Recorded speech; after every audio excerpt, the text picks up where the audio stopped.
first mutilator of Scripture that we're going to deal with is Tatian. Why is the Diatessaron important? Why does it matter to Christian history? Why does it matter to us looking back? If you're a Christian, do these things matter? I think they do, and those things are going to come out in what I speak about today, because some of the issues that Tatian had in creating his own gospel are still present today in the modern era. And we'll talk about some of those and what they are, some of the modern harmonies of the Gospels. So Tatian moved to Rome, and he was under the tutelage of a man named Justin Martyr. And Justin Martyr sort of had him under his wing, and while he was there, by all accounts, he seemed to be an Orthodox Christian, at least Justin Martyr was, and Tatian was his pupil, and so we would assume so. But Justin Martyr dies in the year 172, and Tatian then became cross with some of the leaders in the Roman Church, and so he left there and went east and went to Assyria and began to live there. It's in this location that there's sort of a consensus of where he writes the Diatessaron. Now, what is the Diatessaron? Well, in Greek, dia is just a preposition. It means, through or out of or something along those lines, right? Depending upon the context. And so tesseros means for. And so it's out of the four, from the four. Regardless, it's about the four Gospels. And so what Tatian does, it seems, is compile the four Gospels into one, to create one unified gospel. Now, we can't be certain about his intentions from the beginning. Why did he actually want to do this? But there were some problems that were being encountered at the time. People like Celsus, who was a pagan writer who attacked Christianity quite often. And Celsus, one of the things that he mentions is the fact that there are four Gospels, and he had trouble reconciling them. And there were other people who come along after Tatian, in fact, who want to create a harmony of the Gospels and present a unified view of who Jesus was and the narrative, and make it flow in a way that made sense to people who were not part of the church, or maybe even new people to the church. We're not sure really what Tatian was trying to do. Nevertheless, as he moved away from Rome, his theology apparently began to drift from Orthodox Christianity, because we have people like Irenaeus who look back at Tatian and say that his reasoning, his theology was closer to that of Marcion. So we'll get into Marcion's gospel and what he did in the next episode, but so there'll be more explanation, but essentially that he was rejecting the Old Testament. In fact, Irenaeus said that in some places, even in Pauline epistles, he began to strip out the quotations of the Old Testament in the same way that Marcion did. Now, can't be certain about that because I don't think we have any of those copies to verify it. And also at the time, it was not uncommon for someone to label someone in a way that was demeaning in order to diminish their works, because their theology was considered heresy. And so you would heap upon them some sin or some attribution of connection to someone who was a problem with for the church, in order to diminish them, and that could be what's going on. But nevertheless, Irenaeus gives us several clues about what's happening there. But what Tatian does is take the four Gospels and interweave them in such a way that there was just one narrative where you could start from the beginning and read through and go all the way to the end, and that was it. Now, whether he intended it to replace the four Gospels of Matthew, Mark, Luke, and John is unknown. However, even after what he did was condemned, the Diatessaron remained the primary form of the Gospel for about 200 years after. It's not until it was a couple hundred years later that some 200 copies are forcibly removed from the Syriac churches, and later the Peshitta and other versions of the four Gospels are introduced, and they remain to this day. But nevertheless, he interwove them. And why was this such a problem, really, that we would harmonize the Gospels? Why would that be such an issue? And we'll talk about that for a second because, Irenaeus gives several arguments for why it's an issue. Some of them, just from modern ears, appear to be quite silly. There are four gospels. Why? Well, because there are four winds, right? From the north, south, east, and west. And so therefore, and he gives several reasons like that, which doesn't really do anything for me, but, to his ears and to others at the time, maybe it did. But that's not really the issue. The issue here was that Tatian was not presenting the Gospels of Matthew, Mark, Luke, and John and the theology contained within. What he was doing was creating his own gospel.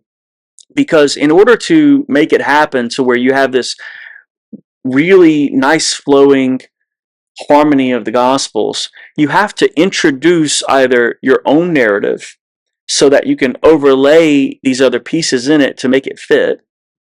You have to adjust the timeline, or you have to change the theological premise behind some of the reasons that the parables were given, or the conclusions that Jesus makes, or the way that the crowds respond. And you're essentially taking Scripture completely out of context and then recontextualizing it in a new way.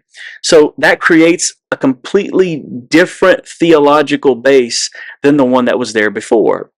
So the point that Matthew is making is not really the same point that Mark is making or that Luke is making. If you're looking at the synoptic gospels, those points are different. Even if they're bringing forward the same parable or the same situation that Jesus was in, there's an emphasis, more in one direction or another, depending upon which gospel you looked at.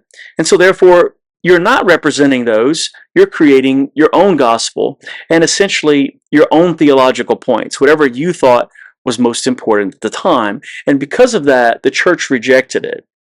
Now, where does he actually come off or get off doing this, right? Why does he think that this is okay? Well, if you look at Justin Martyr, a lot of his quotations come from what appears to be a harmony of the synoptic gospels, Matthew, Mark, and Luke. So before Tatian then, despite some people saying that Tatian creates the first harmony of the Gospels, there exists at least one that is a harmony of Matthew, Mark, and Luke.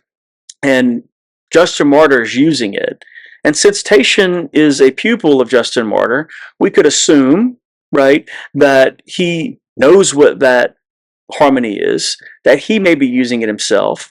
And possibly when he goes to Assyria, he takes it with him and adds the Gospel of John, or he starts from scratch. We're really not sure about what he does.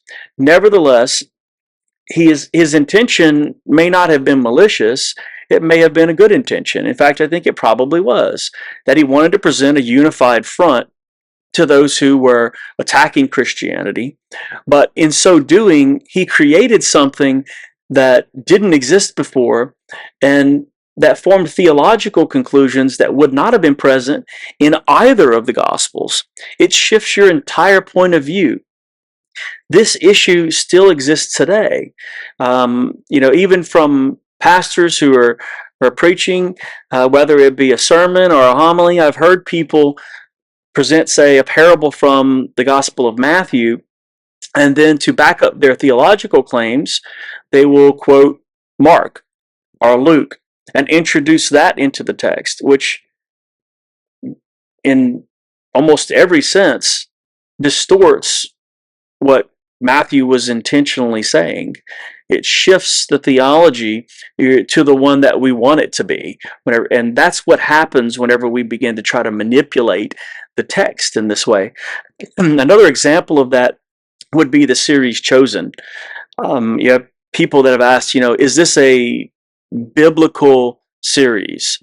And that word is so loaded because not really sure what it means. Is it biblical in the sense that it gets its source material starting from the Gospels? Sure. Is it biblical because it uses exact wording from the Gospels? No, not necessarily. And especially in the setup and the way that things move, they have to create this sort of backstory and adjust the timelines so that they could use material from Matthew, Mark, Luke, and John. There's really not a way to create one unless that sticks to the biblical text and makes the same theological points that Matthew, Mark, Luke, and John make, unless you stick to one. If you say, look, this is going to be a presentation from the Gospel of Matthew, and you stick to the Gospel of Matthew and you produce this movie, this series, whatever, or you stick to John or whichever one, it doesn't make a difference. But in that way, you're bringing forward the theological concepts that are present within that book. When you combine them, you distort the theology and you cause people to see things in a different way. So I'm not denigrating Chosen. I understand its purpose, right? And it's likely for evangelistic efforts to cause people to want to dig in more. And sure, that's fine as far as it goes. But at the same time, when people view these various TV series and they look back at Scripture, it colors the way that they see Scripture. People do this already on their own without any help. In fact, they get help many times from the Bible themselves, their own Bible. If you have a study Bible or one that has notes in the margin or something like that, I've heard people say, well, wait a minute, my Bible says, and then they'll quote something from a margin or from the bottom of the page or some paragraph in a study Bible and make the declaration that's what it is. Well, not really. That's what somebody else said that is, but that's not what the text says. That's what the commentary on the text is saying. That's not the same thing as what Matthew says, and especially when these things are, we're trying to harmonize them. And we do that often, I think, when we're talking to people about the life of Jesus and, sort of his biography, if you will, and what really happened after the resurrection. The various different Gospels present things in a different way than one another, and there's different theological points to be made. If we try to mesh them together, we don't have what Matthew, Mark, Luke, and John said. We have what we have now created, which is our own gospel, our own way of looking at Jesus, our own way of looking back at Christianity, or a new theology, if you will. And this is why the early church condemned it, and why Tatian essentially is known as a heretic and a mutilator of Scripture. So next time, we're going to dig into Marcion and talk about the Marcionite gospel and the implications of that. So see you guys next time.